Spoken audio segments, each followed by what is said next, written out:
Ditlantas Polda Aceh memiliki 20 titik kamera etle dan juga CCTV monitoring jenderal yang tersebar di wilayah Kota Banda Aceh serta di seluruh wilayah Aceh.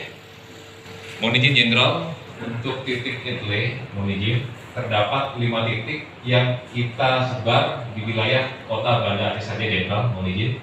Yang pertama di Simpang 5A, di mana Simpang 5A ini di depan Kodam ya Pak Syarul ya, di depan Kodam. Lalu lanjut, yang kedua Simpang 5B di depan pos polisi Polresta Banda Aceh. Yang ketiga di Simpang Jambotabe di seberang daripada Brimopda Polda Aceh. Yang ketiga di Simpang Lambaru, mohon izin jenderal, turun dari bandara. Yang